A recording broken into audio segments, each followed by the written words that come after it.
অগ্নিযুগের কাহিনী অবলম্বনে অমর কথাশিল্পী শরৎচন্দ্র চট্টোপাধ্যায়ের পথের দাবি উপন্যাসের ষষ্ঠ খণ্ড থেকে গল্পটি নেওয়া হয়েছে। একসময় মাধ্যমিকে বাংলা পাঠ্য ছিল এই কাহিনীটি। সম্পূর্ণ গল্পটি আশা করি আপনাদের ভালো লাগবে। পরদিন সকালে কি ভাবিয়া যে অপূর্ব পুলিশ থানার দিকে পা বাড়াইয়া দিল তাহা বলা শক্ত। চুরির ব্যাপার পুলিশের গোচর করিয়া যে কোনো ফল নাই তাহা সে জানিত। টাকা আদায় হইবে না, সম্ভবত চোরও ধরা পড়িবে না, এ বিশ্বাসটুকু পুলিশের উপরে তাহার ছিল। কিন্তু ওই মেয়েটার প্রতি তাহার ক্রোধ ও বিদ্বেষের আর সীমা ছিল না। ভারতী নিজে চুরি করিয়াছে কিংবা চুরি করিতে সাহায্য করিয়াছে, এ বিষয়ে তেওয়ারির মতো নিঃসংশয় হইতে সে এখনো পারে নাই। কিন্তু তাহার শঠতা ও ছলনা তাহাকে একেবারে ক্ষিপ্ত করিয়া দিয়াছিল। জোসেফ সাহেবকে আর যে কোনো দোষই দেওয়া যাক, আপনাকে সুস্পষ্ট করিবার পক্ষে শুরু হইতে কোনো ত্রুটি তাহার ঘটিয়াছে এ অপবাদ দেওয়া চলে না।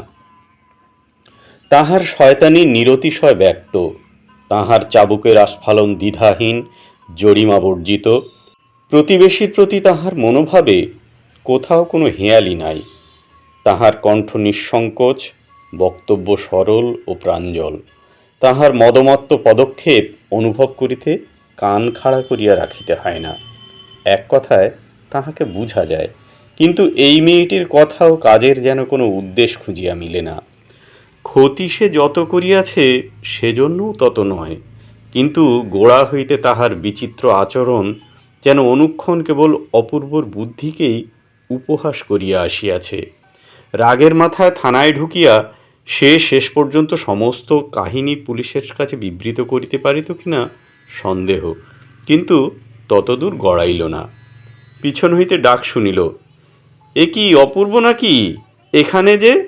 অপূর্ব ফিরিয়া দেখিল সাধারণ ভদ্র বাঙালির পোশাকে দাঁড়াইয়া তাহাদের পরিচিত নিমাইবাবু। ইনি বাংলাদেশের একজন বড় পুলিশ কর্মচারী। অপূর্বর পিতা ইহার চাকরি করিয়া দেন, তিনিই ছিলেন ইহার মুরব্বী। নিমাইবাবু তাহাকে দাদা বলিতেন এবং সেই সূত্রে অপূর্বরা সকলেই ইহাকে নিমাই কাকা বলিয়া ডাকিত।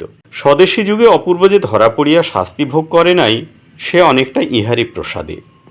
পথের মধ্যেই অপূর্ব তাহাকে প্রণাম করিয়া নিজের চাকরির সংবাদ দিয়া জিজ্ঞাসা করিল, কিন্তু আপনি যে এদেশে? নিমাইবাবু আশীর্বাদ করিয়া কহিলেন, বাবা, কচি ছেলে তুমি, তোমাকে এতটা দূরে ঘর দোর মা বোন ছেড়ে আসতে হয়েছে, আর আমাকে হতে পারে না? পকেট হইতে ঘড়ি বাহির করিয়া দেখিয়া কহিলেন, আমার সময় নেই, কিন্তু তোমার তো আপিসে যাবার এখনো ঢের দেরি আছে। চলো না বাবা, পথে যেতে যেতে দুটো কথা শুনি। কতকাল যে তোমাদের খবর নিতে পারিনি তার ঠিক নেই। মা ভালো আছেন? দাদারা? সবাই ভালো আছেন জানাইয়া অপূর্ব প্রশ্ন করিল, আপনি এখন কোথায় যাবেন? জাহাজ ঘাটে, চলো না আমার সঙ্গে। চলুন, আপনাকে কি আর কোথাও যেতে হবে? নিমাইবাবু হাসিয়া কহিলেন, হতেও পারে যে মহাপুরুষকে সংবর্ধনা করে নিয়ে যাওয়ার জন্যে দেশ ছেড়ে এত দূরে আসতে হয়েছে তার মর্জির উপরেই এখন সমস্ত নির্ভর করছে। তার ফটোগ্রাফও আছে, বিবরণও দেওয়া আছে, কিন্তু এখানের পুলিশের বাবার সাধ্য নেই যে তার গায়ে হাত দেয়। আমিই পারব কিনা তাই ভাবছি। অপূর্ব মহাপুরুষের ইঙ্গিত বুঝিল, কৌতূহলী হইয়া কহিল, মহাপুরুষটি কে কাকাবাবু? যখন আপনি এসেছেন তখন বাঙালি সন্দেহ নেই, খুনি আসামি না? নিমাইবাবু কহিলেন, ওইটি বলতে পারবো না বাবা। তিনি যে কি এবং কি নয় এ কথা ঠিক কেউ জানে না। এর বিরুদ্ধে নির্দিষ্ট কোনো চার্জও নেই, অথচ যে চার্জ আছে তা আমাদের পিনাল কোডের কোহিনূর। একে চোখে চোখে রাখতে এত বড় গভর্নমেন্ট যেন হিমশিম খেয়ে গেল। অপূর্ব জিজ্ঞাসা করিল, পলিটিক্যাল আসামি বুঝি? নিমাইবাবু ঘাড় নাড়িয়া বলিলেন, ওরে বাবা, পলিটিক্যাল আসামি তো লোকে তোদেরও একসময় বলতো, কিন্তু সে বললে এর কিছুই বুঝায় না। ইনি হচ্ছেন রাজবিদ্রোহী, রাজার শত্রু। হ্যাঁ, শত্রু বলবার লোক বটে। বলিহারি তাঁর প্রতিভাকে, যিনি এই ছেলেটির নাম রেখেছিলেন সব্যসাচী। মহাভারতের মতে নাকি তার দুটো হাতই সমানে চলত, কিন্তু প্রবল প্রতাপান্বিত সরকার বাহাদুরের সুগুপ্ত ইতিহাসের মতে এই মানুষটির 10 ইন্দ্রিয়ই নাকি বাবা সমান বেগে চলে। বন্দুক পিস্তলের অভ্রান্ত লক্ষ্য। পদ্মা নদী সাঁতার কেটে পার হয়ে যান, বাধে না। সম্প্রতি অনুমান এই যে চট্টগ্রামের পথে পাহাড় ডিঙিয়ে তিনি বর্মা মুলুকে পদার্পণ করেছেন। এখন ম্যান্ডেলে থেকে নদীপথে জাহাজে চড়ে রেঙ্গুনে আসবেন, কিংবা রেলপথে ট্রেনে সওয়ার হয়ে শুভাগমন করছেন, সঠিক সংবাদ নেই। তবে তিনি যে রওনা হয়েছেন সে কথা ঠিক। তার উদ্দেশ্য নিয়ে কোনো সন্দেহ, কোনো তর্ক নেই। শত্রু মিত্র সকলের মনেই তার স্থির সিদ্ধান্ত হয়ে আছে, এবং নশ্বর দেহটি তার পঞ্চভূতের জিম্মায় না দিতে পারা পর্যন্ত এ জন্মে যে এর আর পরিবর্তন নেই তাও সকলে জানি। শুধু এদেশে এসে কোন পথে যে তিনি পা বাড়াবেন সেইটি কেবল আমরা জানি না। কিন্তু দেখো বাবা, এসব কথা যেন কোথাও প্রকাশ করো না, তাহলে এই বৃদ্ধ বয়সে 27 বছরের পেনশনটি তো মারা যাবেই, হয়তোবা কিছু উপরি পাওনাও ভাগ্যে ঘটতে পারে। অপূর্ব উৎসাহ উত্তেজনায় চঞ্চল হইয়া কহিল, এতদিন কোথায় এবং কি করছিলেন ইনি? সব্যসাচী নাম তো কখনো শুনেছি মনে হচ্ছে না। নিমাইবাবু সহাস্যে কহিলেন, ওরে বাবা, এই সব বড় লোকদের কি আর কেবল একটা নামে কাজ চলে? অর্জুনের মতো দেশে দেশে কত নামই হয়তো এর প্রচলিত আছে। সেকালে হয়তো শুনেও থাকবে, এখন চিনতে পারছো না। আর কি যে ইতিমধ্যে করেছিলেন সম্যক ওয়াকিবহল নই। রাজশত্রুরা তো তাদের কাজকর্ম ঢাকপিটে করতে পছন্দ করেন না। তবে পুনায় 1 দফা 3 মাস এবং সিঙ্গাপুরে আর 1 দফা 3 বৎসর জেল খেটেছেন জানি। ছেলেটি 10-12টা ভাষা এমন বলতে পারে যে বিদেশি লোকের পক্ষে চেনা ভার ইনি কোথাকার। জার্মানির জেনা না কোথায় ডাক্তারি পাশ করেছে, ফ্রান্সে ইঞ্জিনিয়ারিং পাশ করেছে, বিলেতে আইন পাশ করেছে, আমেরিকায় কি পাশ করেছে জানি না, তবে সেখানে ছিল যখন তখন কিছু একটা করেই থাকবে।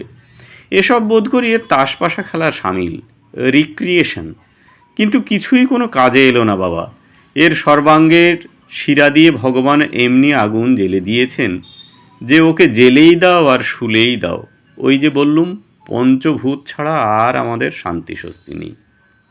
এদের না আছে দয়া মায়া, না আছে ধর্মকর্ম, না আছে কোনো ঘরদোর।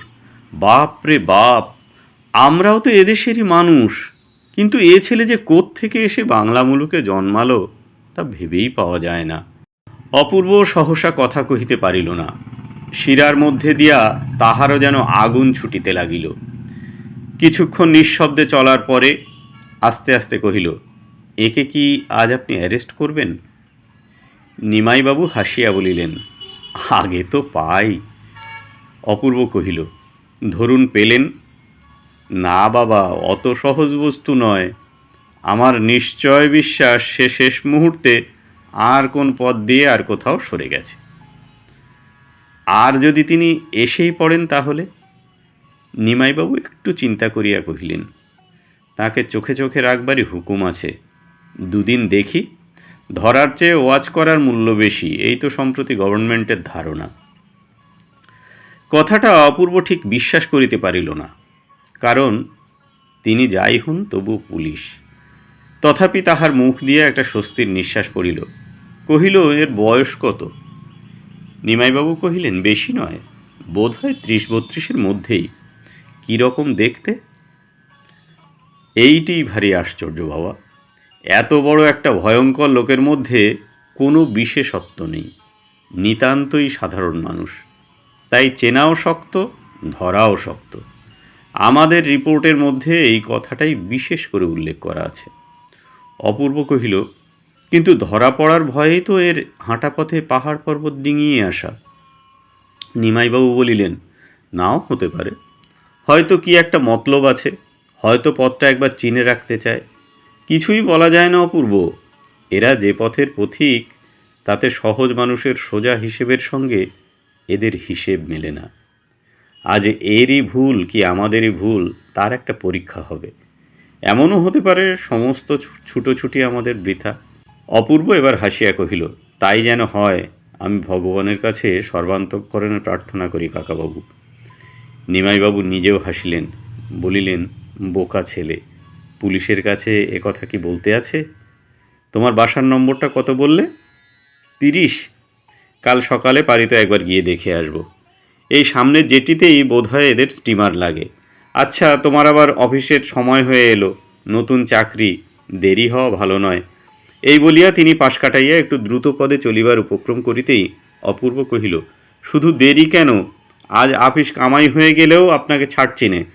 আমি চাই নে যে তিনি এসে আপনাদের হাতে পড়েন, কিন্তু সে দুর্ঘটনা যদি ঘটেই, তবুও তো একবার চোখে দেখতে পাবো। চলুন।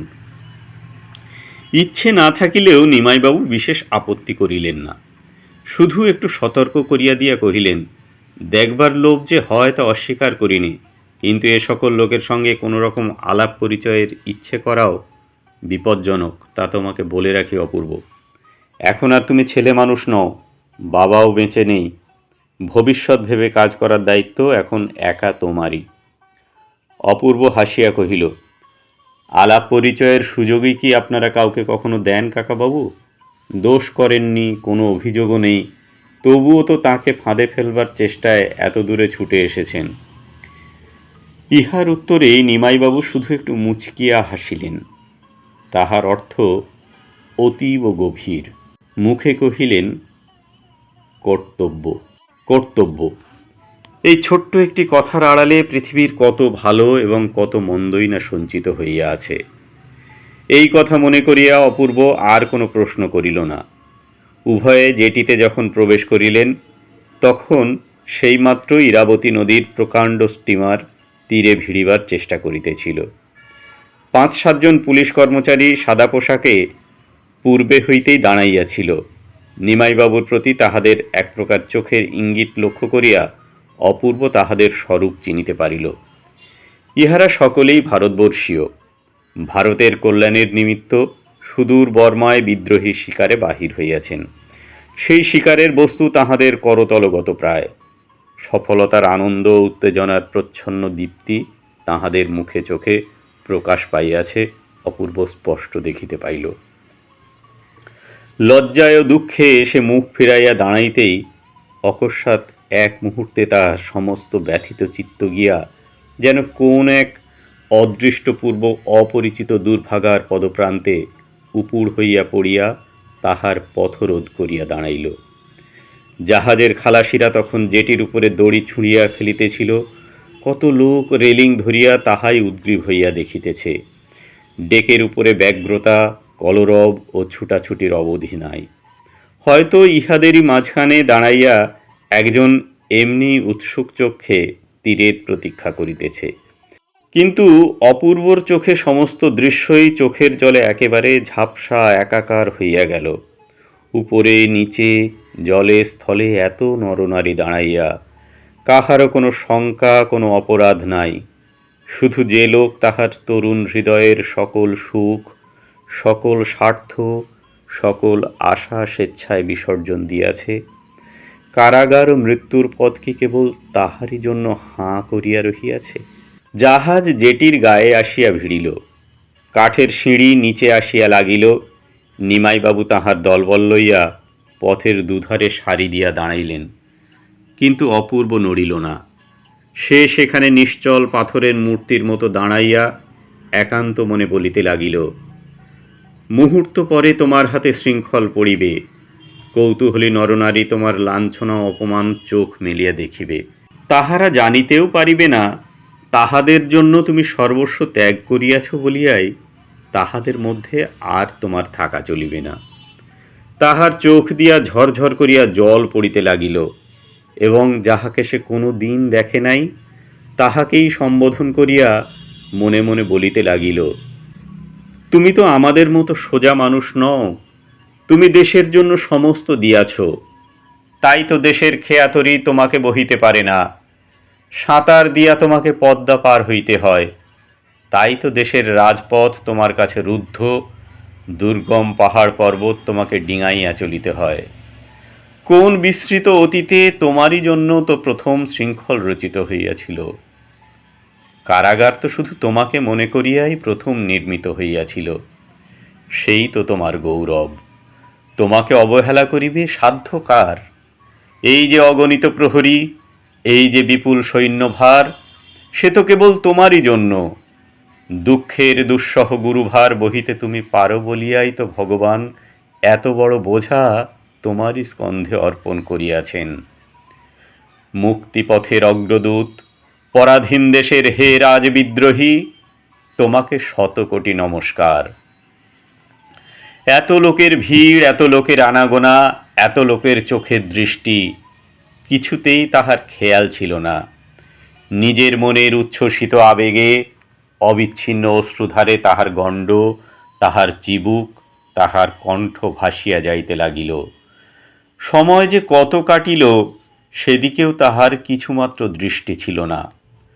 হঠাৎ নিমাইবাবুর কণ্ঠস্বরে সে চকিত হইয়া তাড়াতাড়ি চোখের জল মুছিয়া ফেলিয়া একটুখানি হাসিবার চেষ্টা করিল।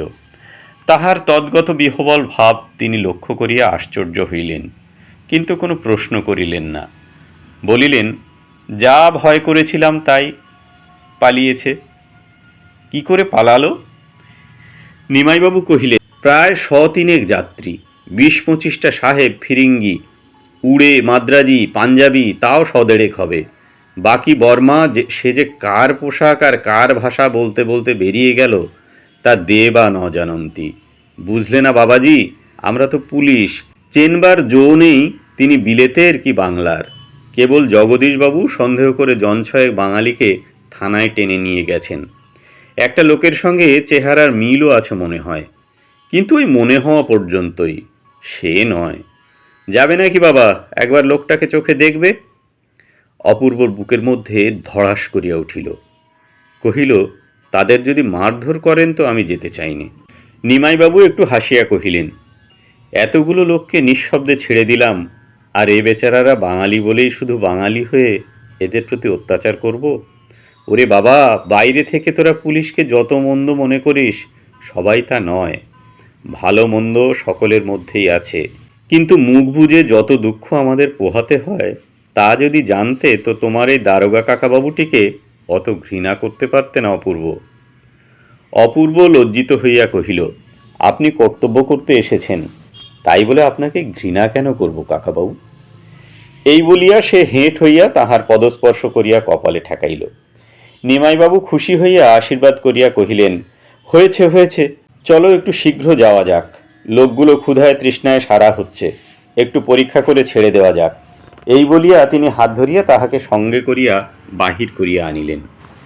পুলিশ স্টেশনে প্রবেশ করিয়া দেখা গেল সুমুখের হলঘরে জনছয়েক বাঙালি মোটঘাট লইয়া বসিয়া আছে।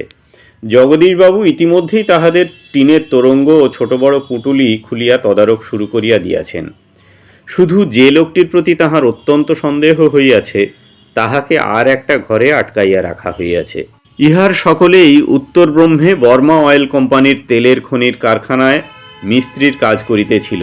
সেখানে জল হওয়া সহ্য না হওয়ায় চাকরির উদ্দেশ্যে রেঙ্গুনে চলিয়া আসিয়াছে। ইহাদের নাম ধাম ও বিবরণ লইয়া ও সঙ্গের জিনিসপত্রের পরীক্ষা করিয়া ছাড়িয়া দেওয়া হইল। পলিটিক্যাল সাসপেক্ট সব্যসাচী মল্লিককে নিমাইবাবুর সম্মুখে হাজির করা হইল। লোকটি কাশিতে কাশিতে আসিল। অত্যন্ত ফর্সা রং রৌদ্রে পুড়িয়া যেন তামাটে হইয়াছে। বয়স 30-32-এর অধিক নয়, কিন্তু ভারী রোগা দেখাইল। এইটুকু কাশির পরিশ্রমেই সে হাঁপাইতে লাগিল। সহসা আশঙ্কা হয়, সংসারের মেয়াদ বোধ করি বেশি দিন নাই। ভিতরের কি একটা দুরারোগ্য রোগে সমস্ত দেহটা যেন দ্রুত বেগে ক্ষয়ের দিকে ছুটিয়াছে। কেবল আশ্চর্য সেই রোগা মুখের অদ্ভুত দুটি চোখের দৃষ্টি। সে চোখ ছোট কি বড়, টানা কি গোল, দীপ্ত কি প্রভাহীন, এ সকল বিবরণ দিতে যাওয়াই বৃথা। অত্যন্ত গভীর জলাশয়ের মতো কি যে তাহাতে আছে, ভয় হয় এখানে খেলা চলিবে না, সাবধানে দূরে দাঁড়ানোই প্রয়োজন। ইহারই কোন অতল তলে তাহার ক্ষীণ প্রাণ ও শক্তিটুকু লুকানো আছে, মৃত্যুও সেখানে প্রবেশ করিতে সাহস করে না। কেবল এই জন্যেই যেন সে আজও বাঁচিয়ে আছে। অপূর্ব মুগ্ধ হইয়া সেই দিকে চাহিয়াছিল। সহসা নিমাইবাবু তাহার বেশভূষার বাহার ও পারিপাট্যের প্রতি অপূর্বর দৃষ্টি আকৃষ্ট করিয়া সহাস্যে কহিলেন, বাবুটির স্বাস্থ্য গেছে, কিন্তু শখ 16 আনাই বজায় আছে, তা স্বীকার করতে হবে। কি বলো অপূর্ব? এতক্ষণে অপূর্ব তাহার পরিচ্ছদের প্রতি দৃষ্টিপাত করিয়া মুখ ফিরাইয়া হাসি গোপন করিল। তাহার মাথার সম্মুখ দিকে বড় বড় চুল, কিন্তু ঘাড় ও কানের দিকে নাই বলিলেই চলে, এমনি ছোট করিয়া ছাঁটা। মাথায় চেরা সিঁথি, অপর্যাপ্ত তৈলনিষিক্ত কঠিন রুগ্ন কেশ হইতে নিদারুণ নেবুর তেলের গন্ধে ঘর ভরিয়া উঠিয়াছে। গায়ে জাপানি সিল্কের রামধনু রঙের চুড়িদার পাঞ্জাবি, তাহার বুক পকেট হইতে বাঘ আঁকা একটা রুমালের কিয়দংশ দেখা যাইতেছে। উত্তরীয়ের কোনো বালাই নাই। পরনে বিলাতি মিলের কালো মকমল পাড়ের সূক্ষ্ম শাড়ি, পায়ে সবুজ রঙের ফুল মোজা, হাঁটুর উপরে লাল ফিতা দিয়া বাঁধা, বার্নিশ করা পামশু, তলাটা মজবুত ও টিকসই করিতে আগাগোড়া লোহার নাল বাঁধানো, হাতে একগাছি হরিণের শিঙের হাতল দেওয়া বেতের ছড়ি। কয়দিনের জাহাজের ধকলে সমস্তই নোংরা হইয়া উঠিয়াছে। ইহার আপাদমস্তক অপূর্ব বারবার নিরীক্ষণ করিয়া কহিল, কাকাবাবু, এ লোকটিকে আপনি কোনো কথা জিজ্ঞাসা না করেই ছেড়ে দিন। যাকে খুঁজছেন সে যে এ নয় তার আমি জামিন হতে পারি। নিমাইবাবু চুপ করিয়া রহিলেন। অপূর্ব কহিল, আর যাই হোক, যাকে খুঁজছেন তার কালচারের কথাটা একবার ভেবে দেখুন। নিমাইবাবু হাসিয়া ঘাড় নাড়িলেন, কহিলেন, তোমার নাম কি হে? আজ্ঞে গিরিশ মহাপাত্র। একদম মহাপাত্র। তুমিও তেলের খনিতেই কাজ করছিলে না? এখন রেঙ্গুনেই থাকবে? তোমার বাক্স বিছানা তো খানাতল্লাশি হয়ে গেছে। দেখি তোমার ট্যাঁকে এবং পকেটে কি আছে। তাহার ট্যাঁক হইতে একটি টাকা ও গন্ডা ছয়েক পয়সা বাহির হইল। পকেট হইতে একটা লোহার কম্পাস, মাপ করিবার কাঠের একটা ফুট রুল, কয়েকটা বিড়ি, একটা দেশলাই ও একটা গাঁজার কলিকা বাহির হইয়া পড়িল। নিমাইবাবু কহিলেন, তুমি গাঁজা খাও? লোকটি অসংকোচে জবাব দিল, আজ্ঞে না। তবে এ বস্তুটি পকেটে কেন? আগে পথে কুড়িয়ে পেলাম, যদি কারো কাজে লাগে তাই তুলে রেখেছি। জগদীশবাবু এই সময়ে ঘরে ঢুকিতে নিমাইবাবু হাসিয়া কহিলেন, দেখো জগদীশ, কি রূপ সদাশয় ব্যক্তি ইনি। যদি কারো কাজে লাগে তাই গাঁজার কলকেটি কুড়িয়ে পকেটে রেখেছেন। ক্ষণকাল মৌন থাকিয়া কহিলেন, গাঁজা খাবার সমস্ত লক্ষণই তোমাতে বিদ্যমান বাবা, বললেই পারতে খাই। কিন্তু কদিনই বা বাঁচবে? এই তো তোমার দেহ, আর খেও না। বুড়ো মানুষের কথাটা শুনো। মহাপাত্র মাথা নাড়িয়া অস্বীকার করিয়া বলিল, আজ্ঞে না, মাইরি খাইনে। তবে ইয়ার বন্ধু কেউ তৈরি করে দিতে বললে দিই, এই মাত্র, নইলে নিজে খাইনে।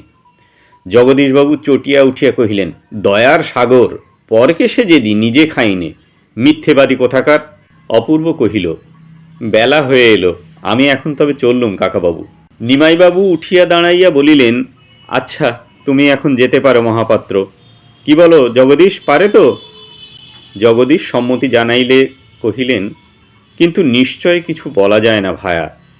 আমার মনে হয় এ শহরে আরও কিছুদিন নজর রাখা দরকার। রাত্রের মেল ট্রেনটার প্রতি একটু দৃষ্টি রেখো। জগদীশ কহিলেন, তা হতে পারে, কিন্তু এই জানোয়ারটাকে ওয়াজ করবার দরকার নেই বড়বাবু। নেবুর তেলের গন্ধে ব্যাটা থানাশুদ্ধ লোকের মাথা ধরিয়ে দিলে। বড়বাবু হাসিতে লাগিলেন। অপূর্ব পুলিশ স্টেশন হইতে বাহির হইয়া আসিল এবং প্রায় তাহার সঙ্গে সঙ্গেই মহাপাত্র তাহার ভাঙা টিনের তোরঙ্গ ও চাটাই জড়ানো ময়লা বিছানার বান্ডিল বগলে চাপিয়া ধীর মন্থর পদে উত্তর দিকের রাস্তা ধরিয়া সোজা প্রস্থান করিল।